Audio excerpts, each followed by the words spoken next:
is Jennifer Bardot. On Facebook, I describe myself as a boy mom, a goal achiever, a woman with a growth mindset, a person who is a connector and has a big heart and is bold. So now that you know me, I'm going to go ahead and sit down. So below the surface, I'm actually a woman that's been struggling with feeling like she was enough since the age of 9. I hid a piece of myself over 36 years until I decided in 2021 to publish my story in Owning Your Grit. There was no running from the truth now. It was filed with the Library of Congress. I kept this part of me hidden because it made me feel like I wasn't enough, like I didn't fit in, that no one could understand my struggles, and that I would never achieve success. Why? Because I was flawed. This brought about feelings of fear, self-doubt, poor self-esteem. But later, I would discover that those would be the motivations that would give my fuel and purpose for what I'm all about today. I'm an inclusive community builder because I felt like I never fit in, so I built Grit Community. I show up for others during their darkest times because that's what I needed during my deepest, darkest depression. I'm an overachiever who's obsessed with professional development and credentials to feel like I was enough. But while taking a leadership class through Focusing Lewis Women in Leadership, I quickly realized that was just my shield. That was my armor if you're a Brene Brown fan. What I really needed to do was heal. So a part of my healing journey is sharing my story. Every time I share my story, more of me heals. And this is a lesson that I've learned. So the truth is that I have a disability, and yes, it's unseen. When I was growing up and I would share that I had a disability, it was presumed that I was stupid, and I was judged, and there was assumptions made, and I was robbed of opportunities. And it made me work even a little bit harder. So for example, I was told that I was never going to graduate from high school. I had a graduate assistantship pulled because I had poor spelling in my handwritten case notes. And I was told that I needed to find a new profession while enrolled in my master's program because I had poor spelling and grammar. I was also told that I couldn't take a foreign language because they didn't think I had the mental capacity. But I took 4 years of German in high school.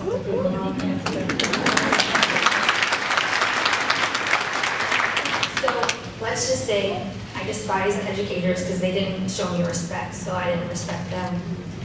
This trauma was a lot of fear around my disability, so I chose not to share what happened, and I chose to hide it. If I didn't talk about it, it didn't exist, even though the struggles were very much real. As a friend of mine described, a neurodivergent brain is like always taking the scenic route, or a non-divergent brain is like always being on the highway. So it takes me a little bit longer, but I'm a natural problem solver. At 9 years old is when I started to feel as though I was flawed, because I wasn't like other 9-year-olds.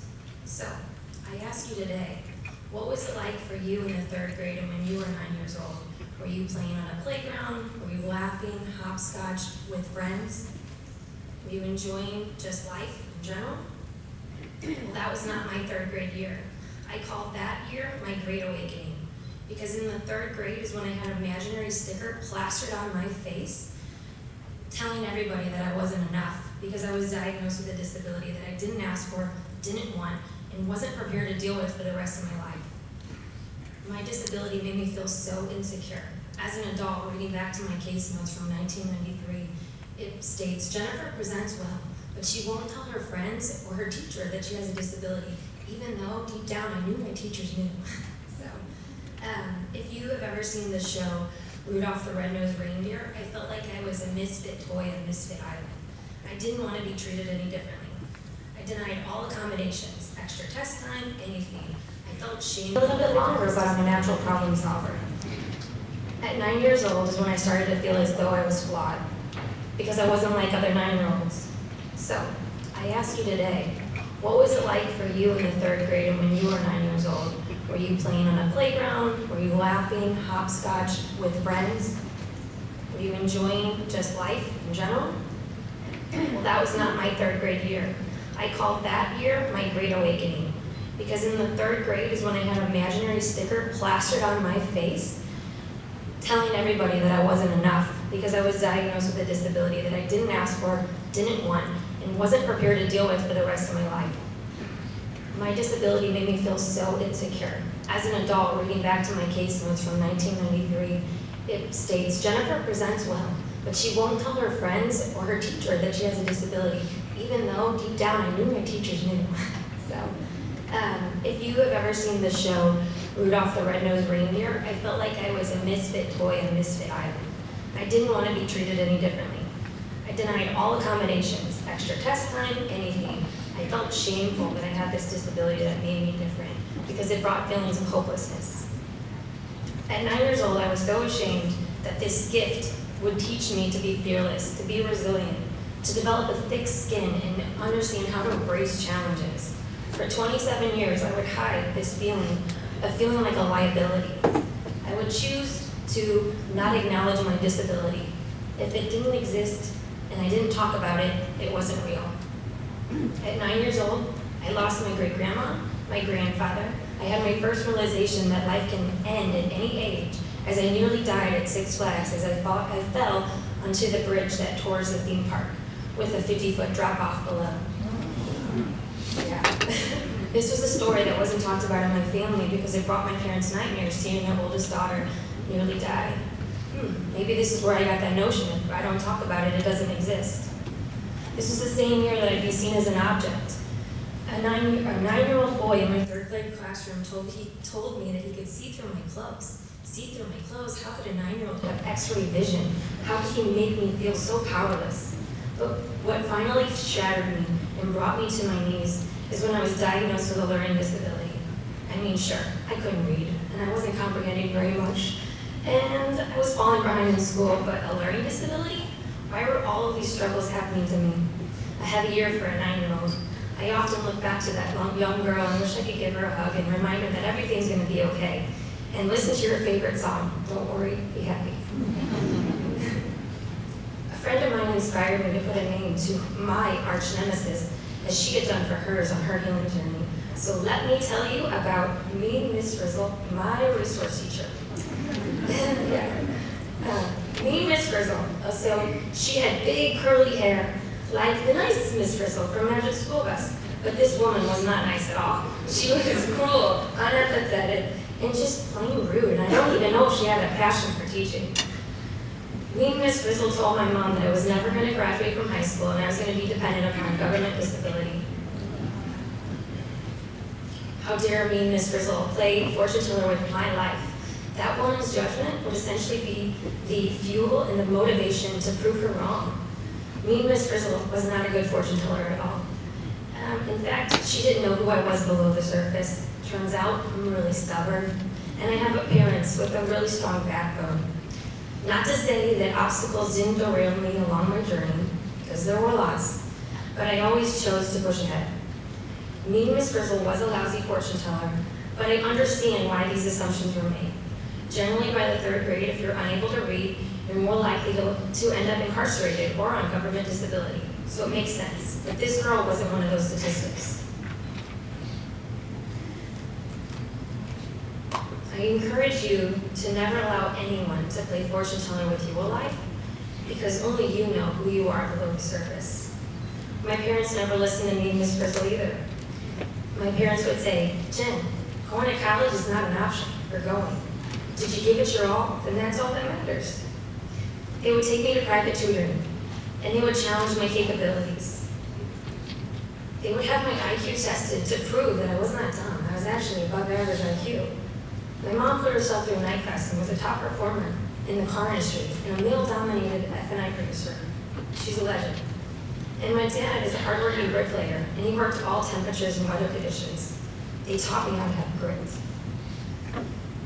So, let's just say I wasn't an easy child, okay?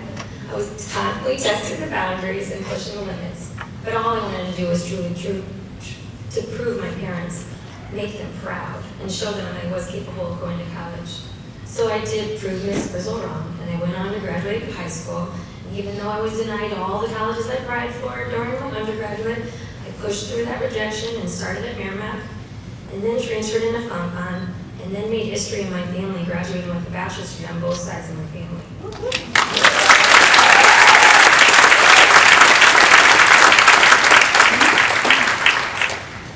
I went on to get 2 master's degrees and actually graduate a semester early on Dean's List with only $15,000 worth of student debt.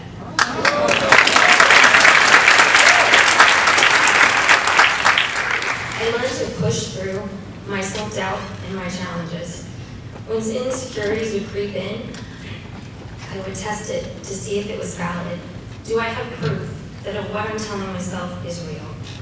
After speaking my truth, it allowed me to begin to heal. And by owning that I have a learning disability, I actually discovered I had dyslexia, so no wonder I couldn't read. So at 38, I'm just now realizing that I have dyslexia. So this awareness has brought so much clarity into my life and made everything make sense. If I hadn't have found the courage to share this piece of me that I was so shameful about, I would never have the relief that I have now knowing that I have dyslexia. 20% of the population actually has dyslexia, and I fit all the criteria. For reading, for grammar, for spelling, for reading out loud. Generally, I have an above average IQ. It all made sense now. Reading out loud has always brought me tremendous embarrassment, and even as I stand before you today, these notes are not a resource. I struggle. I have it all highlighted in bold. But it's like a blind person not having Braille to kind of put things into perspective. But what I've learned to do is memorize and ad-lib. So data supports, I have dyslexia. Now technology has made it easier, I will say that, with spell check and antidote, but my struggles are still very much real. For instance, when I was giving sentimental praise to a friend on LinkedIn, I accidentally used the word detrimental instead of instrumental. And she asked me to take the post down, and I said, I don't see any red squiggly lines, I spelled it all right. So, that's real life. So, I shared that story because it's funny, but unseen disabilities show up in different ways, so please always provide others grace. So, I might have been the underdog, according to me, Miss Frizzle, but that educator didn't know who I was below the surface and didn't realize that I had a supportive family. So my hope by sharing this story is you never allow anybody to play fortune teller with your life, because only you know who you are below the surface. Don't allow those negative thoughts to creep in unless you have valid evidence that they're true. And provide others grace, because we don't know what's unseen. So, like I said at the beginning, on Facebook, I describe myself as a boy mom, a goal achiever, a person with a growth mindset, a connector, and a person with a big heart who is bold. So I hope none of you decide to be like me, Miss Frizzle, and decide not to judge people by the surface, but to go a little bit below. So I ask you tonight, who are you below the surface and where are you wanting to heal?